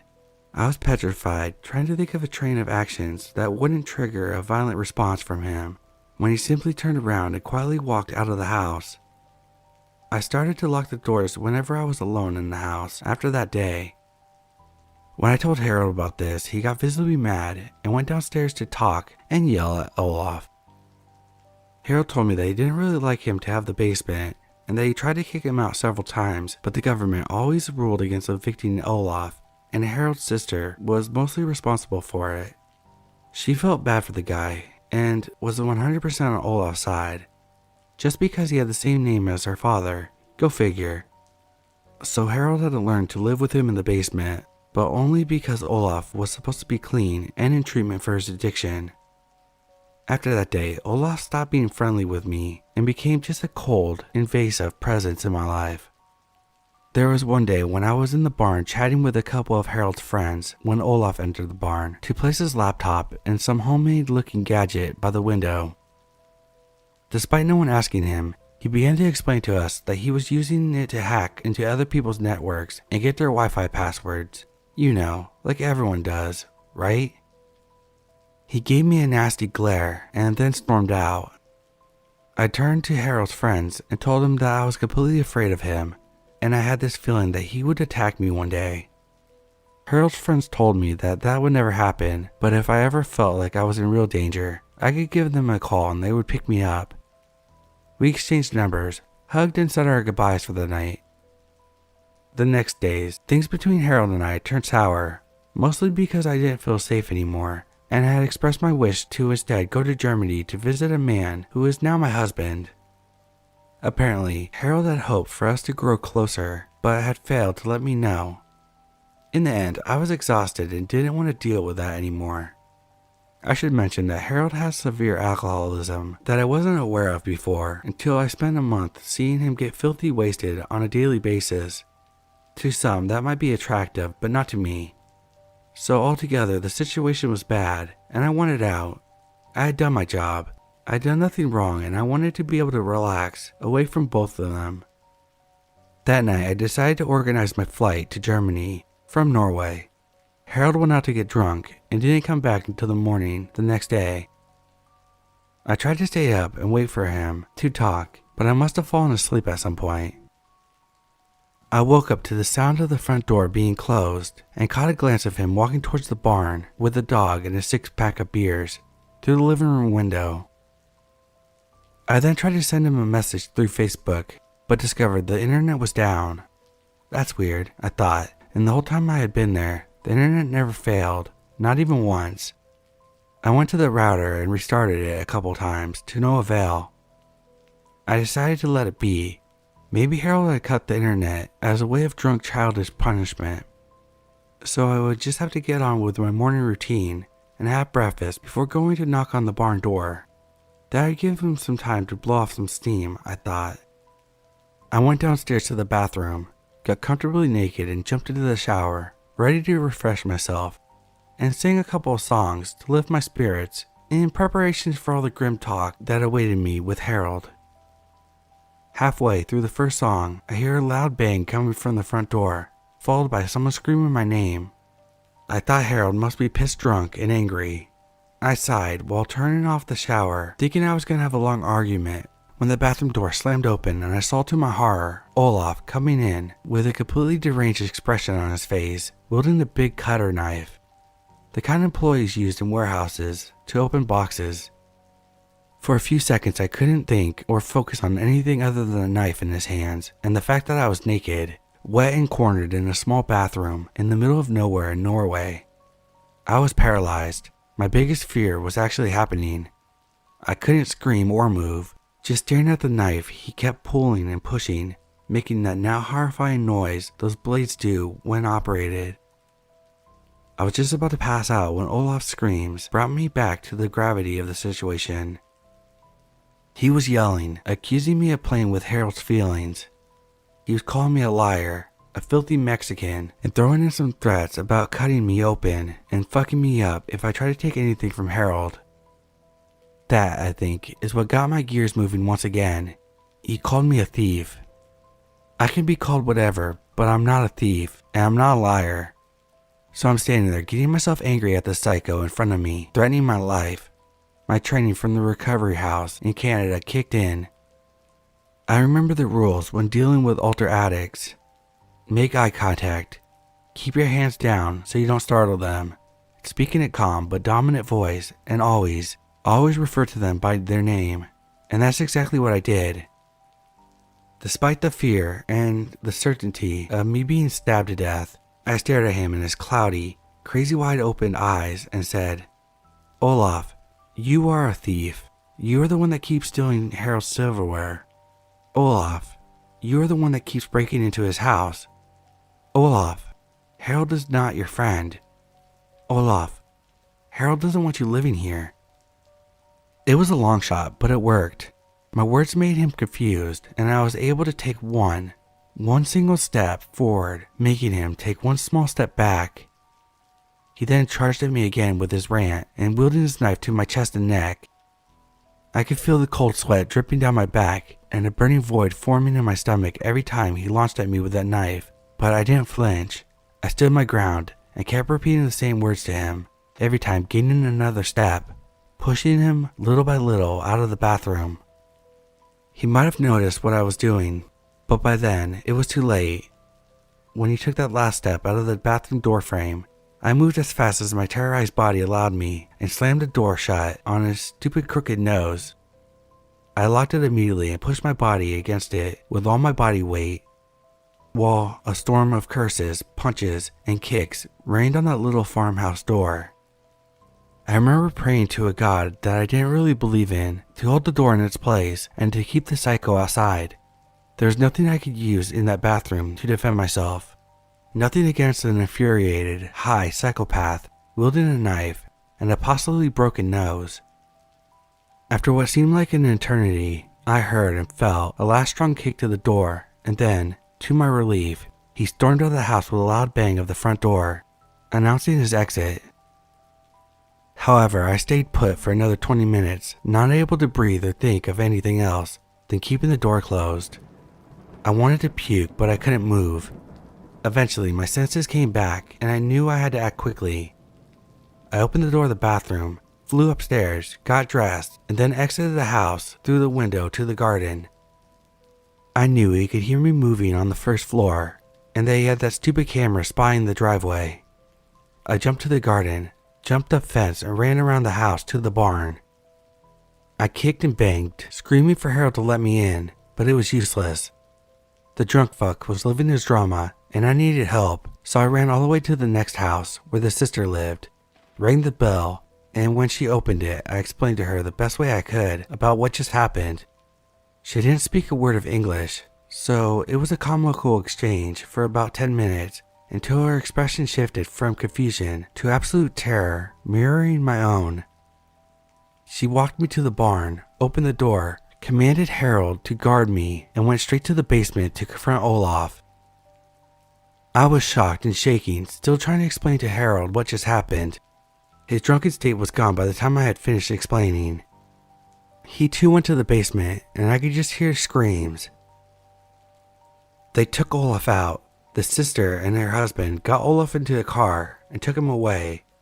Harold stayed with me all day. I drank so much beer, but I simply couldn't get drunk. I wanted to get drunk. I wanted to forget, but I simply couldn't. I was told that Olaf admitted having a knife and that his intentions were to make me fight him. So in reality, he wanted an excuse to stab the life out of my naked butt. After all, he liked to see people having things introduced in them, right? That night, I slept in the house while Harold kept guard of the house. I had some tools with me to defend myself, and of course, I slept fully dressed. It was a horrible night. The next morning, we went to the police to file a report, but even the cops seemed baffled and couldn't believe something like that could happen in their small, peaceful, picture-perfect community. But they believed me, and the cop who took my statement asked me if there was somewhere I could go while this was all sorted out. I told them in fact I was planning to visit Germany the very next day. The last day, I barely spoke with Harold. I didn't blame him, but he told me that in his drunken state, he had told Olaf that I was leaving and that he was sad about it. Since Olaf had been doing drugs all night, he understood it as he had to defend Harold. So he, Olaf, cut off the internet, waited for me to go in the shower, and went upstairs to do his job. I left Norway without a single word, without looking back. They told me I could testify via Skype whenever the trial started, so they took my information and promised me justice would be served. It's been more than a year now, and I've never heard back from the police. When I asked Harold about it, he told me the police dropped the case for lack of evidence, and Olaf is back in Harold's basement doing whatever it is he does. Life goes on. I was angry for a while, but even anger goes away after a while if there's nothing to burn. I tried to focus on the good things of life and life itself. Every day is now a gift or a chance, but the shadow of fear has never really left me. I keep looking over my shoulder, keep studying people just in case I have to defend myself. I still have a sense of dread whenever I take a shower, especially at a gym where I'm more vulnerable. I can't help thinking that anyone else would have ended up a bloody corpse in a pool of blood in that shower, unnoticed for hours until someone had to use that bathroom.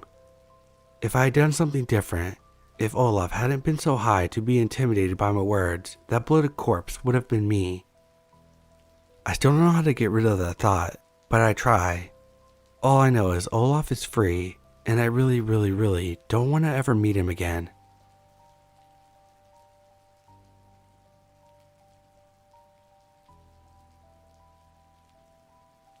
I decided to go hiking in kiIIers State Park. It's a place I'm extremely familiar with. The weather has been awful lately, so I haven't been kayaking. I was the only person out there because the weather wasn't great. I was on the Orange Trail, maybe 2 miles in, when all of a sudden, I had a feeling I was being watched. I have a sixth sense for this. If I feel like I'm being watched, there's an 80% chance I'm being watched. I stopped and watched for a second. As I started back in, I suddenly saw a quick-paced movement out of the brush, maybe 50 yards from where I was. Something was trying to avoid being seen. Weird. I continued on. As I continued down the trail, I continued to feel watched. As I'm walking, I hear maniacal laughter out of the brush, maybe 20 yards to my left. Now, I was the only person around. I hadn't seen another person in the entire park. This unsettled me, and I quickly moved on. I tried to put it out of my mind, thinking I was just imagining things. Maybe 2 minutes later, I hear the same laughter off to my left, this time a bit closer. I decided to pick up the pace. Less than a minute later, I hear the laughter right behind me. There's an enormous amount of rustling and noise coming from the brush. I realized whatever this was right behind me. I fucking ran. I didn't look back, just ran. Something was telling me to run and run as far as I could. Within a mile, I was sucking wind. I put every ounce of energy into my escape. I ended up becoming too weak to run. I stopped for a rest. I didn't want to get bull rushed, so I turned around, facing the direction I was running from, and took a knee. I started to calm down, but I still didn't feel safe. I told myself I had to keep going. As I struggled to my feet, I spotted something in the brush, a dark leather wrap. I unfolded it and found 3 extremely sharp knives, like butcher knives, the type of knife you would use to stab someone. They were fresh too. You could tell that they had been dropped there within a day. I let out an audible yelp when I realized what was inside the sheath. Real manly, I know. All of a sudden, every ounce of fear came rushing back. My body was telling myself to be very, very afraid. I knew I had to keep moving. I jumped back up and ran to civilization. I didn't grab the knives. I felt like it would add to the immense amount of risk to an already dangerous situation. I had a feeling of being watched until I was a half mile from the trailhead. Something was out there. Something knew I was out there. I'm not scared of anyone. People don't have the ability to freak me out. The fact that my body was telling me to be very, very afraid and to keep moving was terrifying. It was a primal response I couldn't turn off.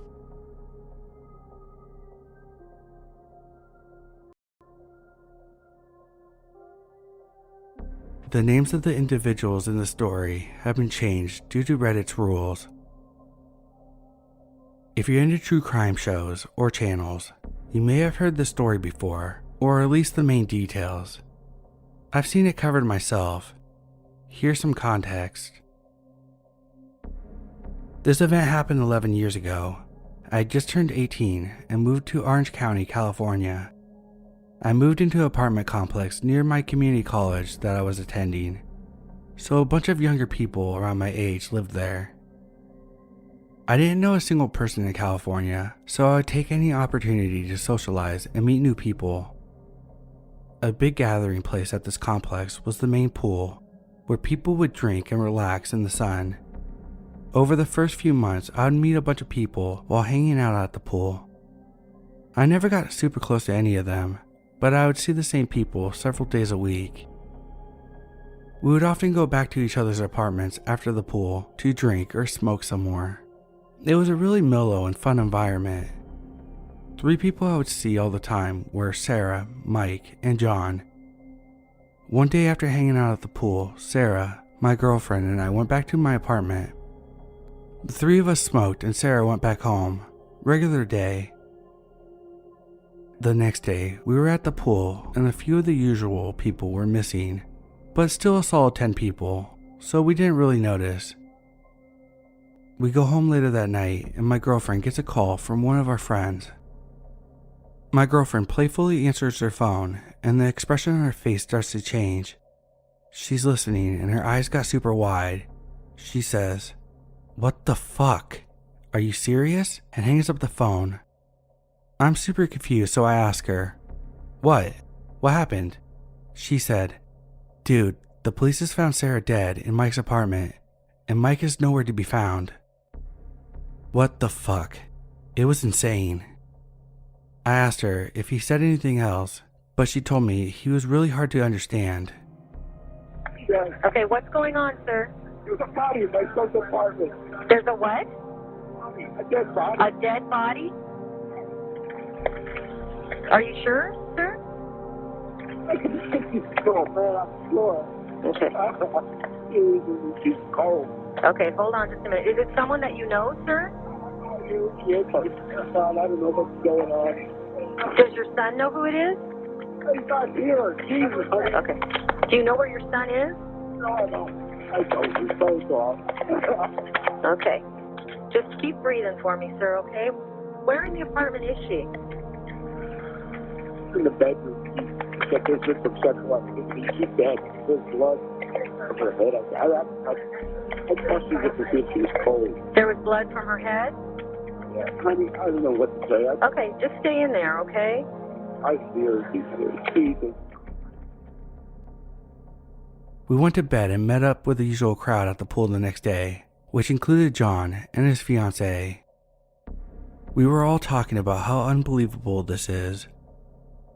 Sarah was the epitome of sweet, and Mike was one of the kindest people I've ever met. He was one of the first people I met when I moved into this place, and he gave my underage ass some beers and told me stories. They were both good people. It didn't make any sense. We all kind of started speculating and tried to make sense of it. Nobody could get a hold of Mike. We all started to worry if he's safe. Somebody suggested that Mike probably killed Sarah, panicked, and ran. That was a hard pill to swallow for most of us, but it was the only thing that kind of made sense. John shook his head and said, "Man, just awful." We all dispersed and went home. It was the last time that I would see most of those people. Fast forward a month or two. I was hanging out in my apartment one evening when my girlfriend calls me frantically. "Please come to my friend's apartment. You're not going to believe this shit. This is the most fucked up shit I've ever experienced." I rushed over to the apartment where my girlfriend was. She was with two friends that we knew from the pool. One of them is crying hysterically, while the other sat with him. My girlfriend motioned for me to go outside, and the other friend stayed back to keep consoling the other. Once we were out of earshot, she told me why her friend was crying intensely. Her friend just got back from being with the police. He was asked to identify pieces of dismembered body that were found in the sewer. He was crying because he positively identified the body parts as Mike's. How did the police know that they were there? They knew because John told them that he did it. Wanted to talk to me. What's going on? I'm crazy and I did it. You did what? I killed Julie and I killed Sam. Okay. Tell me how you killed Sam. 2 shots using my father's gun that I had. And your motive behind killing Sam was Money and insanity. money and insanity. Okay. Tell me about the Sam incident and what you did. I told him that I needed to move some stuff from the theater. I said, "You need to bend down and help me lift this thing up." And when he bent down, I grabbed the gun. I never really fired the gun before, so I pulled it back and I shot him. Okay. Is there anything that you said to Julie prior to shooting her? No, I didn't. I got her in. I was downstairs in my apartment. I was still text messaging. That was Sam's phone you were using? Yes. Okay. Sam's phone. What sort of text messaging were you doing back and forth? I was saying, "You need to come over tonight. You need to come over tonight." What did you say to Julie? Julie was wearing like a crown tiara. She had just come from her brother's. I had said Sam had just called me and he was going through some stuff. She said, "Yeah, me too." I said, "Well, I have a key. Let's go in." I opened the door. I let us in. And then I just went to the bathroom real quick because I was really nervous. Loaded the gun again. And Went back out into the hallway and then said, "Oh, by the way, did you see this in Sam's bed?" I said, "Lean over, look at it right there." And she was leaned over and put 2 bullets in the back of her head. Turns out John was, and still is, a broke piece of shit. This bastard was engaged and didn't even have enough money for his wedding. Being a goddamn smart person, Mike had a bunch of money saved up. John found out about it and decided to kill Mike and steal his money. John was an acting student and asked Mike to help him move some heavy things to the theater. When Mike turned his back, John shot him. He then took Mike to another location where he dismembered his body and dumped his remains in the sewer. John took Mike's keys and phone and went back to Mike's apartment. From there, he texted Sarah from Mike's phone, asking her to come over because he wanted to talk. Being the sweet and caring person she was, Sarah went over to Mike's apartment to help him feel better. When she got there, John snuck up behind her and shot her. He left the apartment and framed Mike for Sarah's murder. John was caught because he's a stupid fucking idiot. He paid some kid to withdraw money from Mike's account. Cops found the kid, and he told them about John. They quickly tracked John down at his fucking bachelor party. He was taken in for questioning, and he admitted that he murdered Sarah and Mike. He would later be sentenced to death. After sentencing, Mike's dad spoke to John across the courtroom and said, "My only regret is that the state of California doesn't allow me to kill you myself." Turns out his fiancée tried to help him hide the evidence, and she was sentenced to time as well. Look at me. What did he tell you, Rachel? I didn't say anything about this. Did you help him plan this whole murder? He had nothing to do with this? I understand. Did you kill Julie? Truth is, I did not know. I was not involved, and that truth doesn't change. You've already did the test. The test is showing that you're deceptive. So you can go back to your happy place and look on the ground and play your part as an actress. All in all, pretty dark story. Aside from the violence, what messes me up is that this guy literally just murdered 2 of our friends, and he was there at the pool commiserating with us. Like, generally acting upset, sad, and confused. He is a horrible human, and I hope he suffers for the rest of his life. My deepest and continued condolences go out to the family of the 2 innocent people that were killed. Fuck you, John.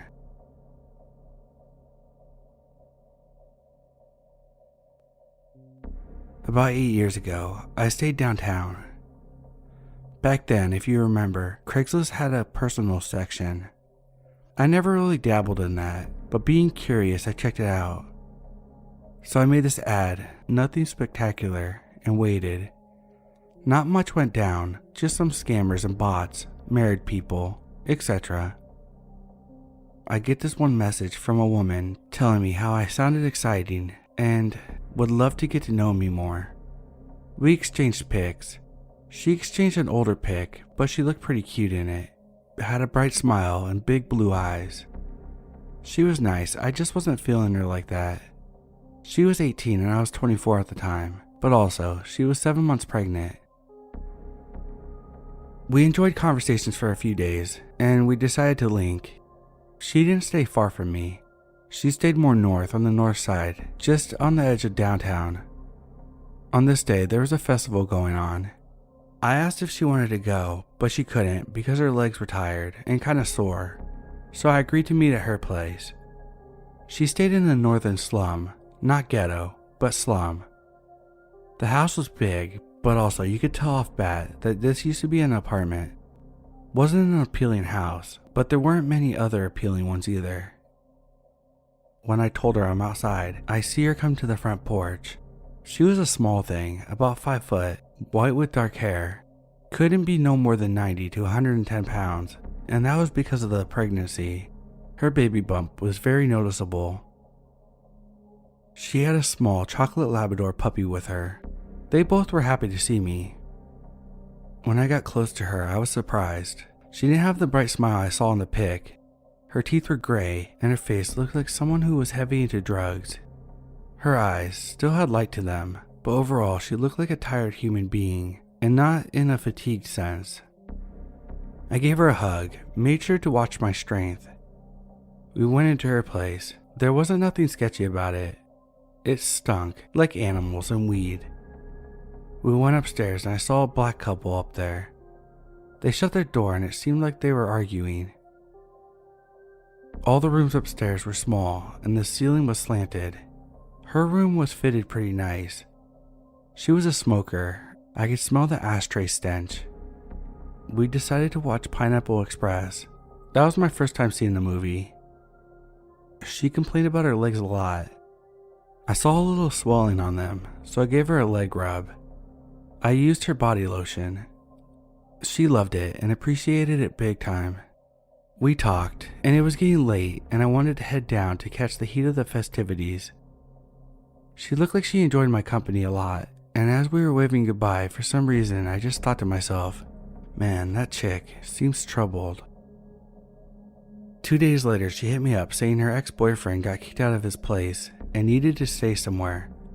So me and her hanging out couldn't happen again, which I didn't really care about and just told her I understand and make sure she's safe. I left to Chicago to spend time with my family. I came back a week later after getting my hair retwisted.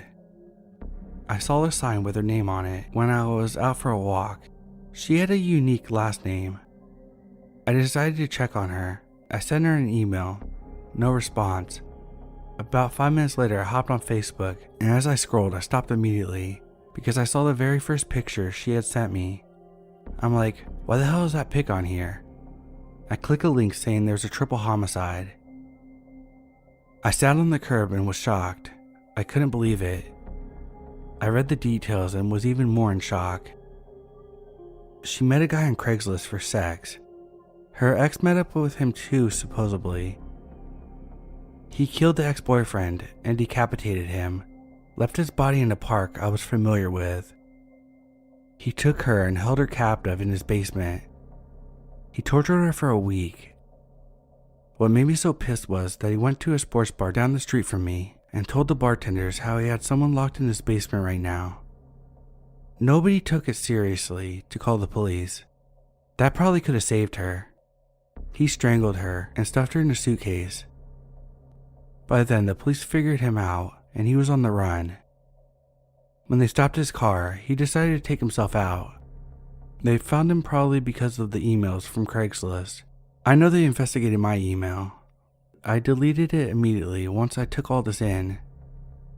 I was on Craigslist and I saw the miscellaneous section about meeting scammers and such. I posted a reply about people being careful, and I posted her story. Also, around then I had a guy I went to high school with who got caught robbing people for money on there. When I summarized her story, I get a reply. It was from a lady demanding to know what I knew. Come to find out, it was her aunt. When I told her, she wanted to talk on the phone, so I did. I gave her my condolences and told her about the time we spent together. She told me that her ex was pimping her out and that her life was never like that. Her parents were good people and confused that she took that path in life.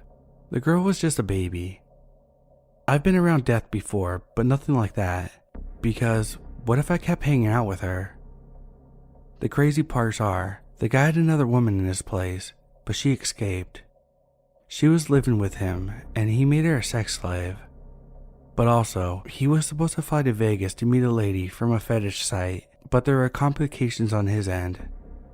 The day he committed the murder, he contacted the lady and told her that he wanted to meet her ASAP. He was paying for her to travel and everything, but she needed his info. She didn't go through with it, but she looked him up and happened to see his connection with the triple homicide. What's even more dark is they didn't find her ex-boyfriend's head at the park, just the body. They found his head north of the city in 2019, like 25 miles away from the dead body. Why did he take that head? What did he do with it to travel with it like that? The awkward thing is that there was a lady who lived with me a year later after that. Things were complicated and I had to kick her out. She moved into the exact room that the girl was in. I know this because I had to give her some stuff that she left behind. This is also the girl that played a major part in my sister and her ex-boyfriend breaking up for good. People do come into your life for a reason, I suppose. I used Craigslist for business and some social events, but after that my approach became entirely different, and I have become cautious on who I meet. To add, the killer killed himself after a high-speed chase. The cops followed him and he shot himself. The woman was in the trunk of his car, inside a suitcase.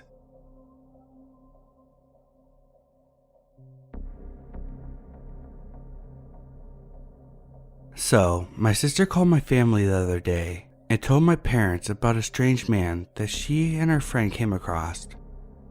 They had been there for about a week and were walking around the redwoods when a man appeared out of practically nowhere and startled them. My sister claimed he looked completely normal and was even kind of handsome, in her opinion, but he gave off a creepy vibe pretty quickly. He apparently began asking them weird questions like who they were and what they were doing in his woods. After they explained that they were just out exploring, he quickly got annoyed and said, "Liars." My sister and her friend began to walk away as quickly as possible, as they assumed that he was probably on drugs. but he walked after them and said some more weird stuff. She says he even asked them to kiss each other. I know that you're lesbian lovers. They're not lesbian, by the way. My sister's friend apparently turned around and screamed at him to leave them alone. My sister said this is when it got scary as hell. He gave my sister and her friend the most evil and hateful look she has ever seen in her life and said this in response. You two are such disrespectful bitches. I've killed a few of you over the last few years. I'd love to add both of you to my count. They didn't hesitate and booked her right out of there after he said that. They heard him chasing after them and screaming at them. My sister couldn't make out much of what he said, other than that he would chop them up and a few other threats. They both made it safely out of the woods, and they didn't see him anywhere. They got back to the car and sped back to the town that they were staying in. They called the police and filed a report and headed to another area, and will be heading home soon. I'm scared and pissed off that some creep did this to them. Just recently, 2 bodies were found along different areas of the train tracks that flow through the cities, as well as a heavily wooded forest of that county. They are both female and believed to be related murders.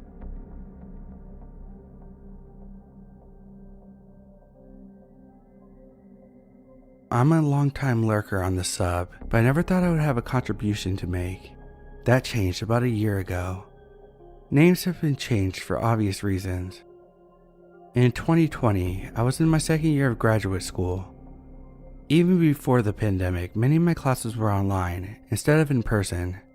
Normally, this was not a problem, but since my parents lived in a rural area, I had to commute to use the school's internet for my schoolwork. When COVID hit, all of my tests had to be taken online, and the literal 3 microbits per second that my parents got on their satellite internet connection would not be good enough to help me with my schoolwork. If my university were to lock down and send all the students home, I would have to withdraw for the summer. Since this was not an option, I began searching for apartments in the smaller college town. After a short search, I was surprised to find an opening at a student complex 3 miles away from campus. Not having any options, I signed a lease and moved in the next week. Eventually, my predictions came true and the university locked down. I felt extremely lucky to have one of these few converted spaces in town. Even as I walked into the office to get my keys, there were literally people crying on the steps. Did they know someone with COVID? Did they have a bad home life? I thought.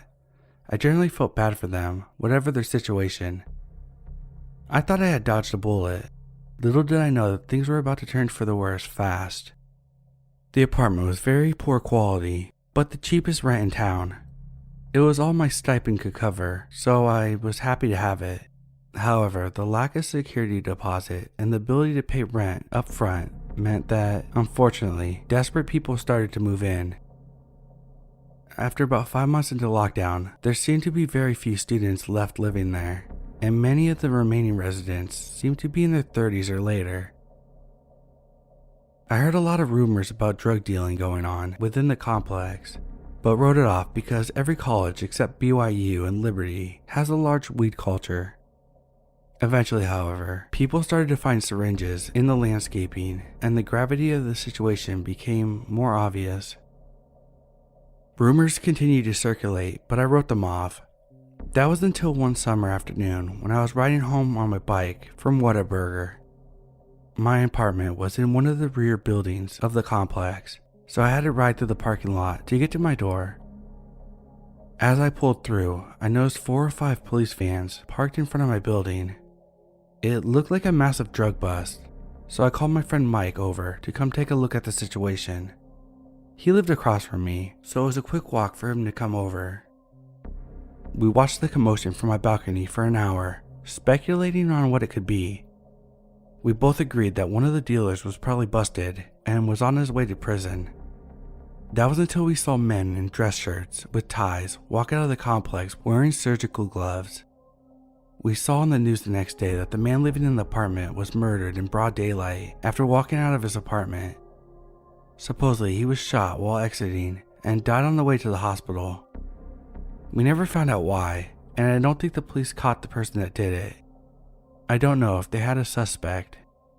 All I know is, I was glad that I was out when this was going on. At very least, I could have witnessed something that could have scarred me for life.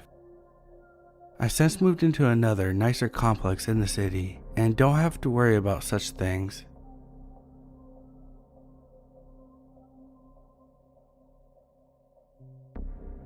Quick context before I start explaining what happened to me. I live in the middle of nowhere. What I mean by middle of the nowhere is that my town is 3 hours away from the capital of Alberta, Edmonton, Canada. My town is very small and the police are usually called during the day, so there's hardly anyone on duty during the night. I'm a 16-year-old girl who has a big video game addiction, and I never leave the house other than going to school or for work. My father and mother are divorced, and my father works for the military. My mom, however, works from home, and my stepdad works in the oil fields, so he wasn't home at the time. Both parents live in separate houses, and due to the past between me and my father, I permanently live with my mother and visit my father twice a month. On to the actual situation. Everything started during October 2021 on a Wednesday afternoon. Every 2 weeks I get an early dismissal from school and I get to leave at 1:30 instead of 3:10. My bus never came to pick me up and my siblings up on time, so our mom came to pick us up instead. She drove us home, and as we were going home, our neighborhood had police officers all around with police dogs. The police officers were stopping every car in the neighborhood to see who was in them.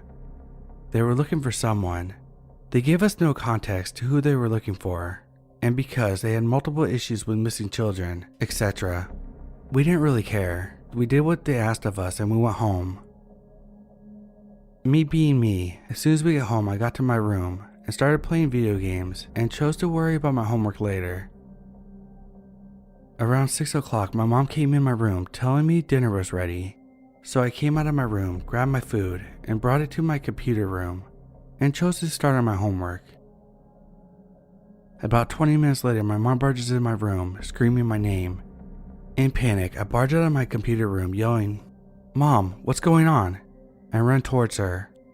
Instinctively she told me to cover up my windows and make sure that every door was locked. As I was doing that my brother heard the commotion and asked my mom what was going on. Turns out my mom had been messaged by one of the neighbors, a video of the police in front of our neighborhood complex trying to break down the door of a man who was shooting around his house as he was trying to push the police away. We don't live in the duplex, but we live right beside it. Turns out the police officers left after being shot at. The guy was considered missing since he had kept his family hostage and hasn't appeared at work in the past week. After a few hours of the police being MIA, it was around 9 o'clock when my dad called me frantically asking what happened, since my mom thought the situation had calmed down and chose to text my father the situation. I told my father I had absolutely no clue what was happening since the screaming, shooting, and other loud noises disappeared. My dad, being him, put on his military clothing and went to the police station and told them to get back there and stop the situation. Turns out the police called the Edmonton SWAT team out to my town, hence why they were MIA, since the officers were hidden. The situation had been dragged out all night and the SWAT team had brought out drones. Because we had police officers around the house, we were told to stay inside, and we chose to head to bed. I was woken up at 2 a.m. to more screaming, shooting, etc. In the morning, my mom had received up to 10 videos from our neighbors that showed the Edmonton SWAT team had gassed the duplex, broke into the house, and managed to get everyone out safe and sound. And as for the guy, he was caught with an illegal weapon and went to trial. We don't know what happened since, and never thought about checking. My dad and I started talking a lot more, and he stayed in close contact with us since. We'd had plenty of kidnappings in my area recently, and he's kept up to date about it. We think it might have to do with something with the guy's friend, or dealers or whatever, since he had been doing many illegal things.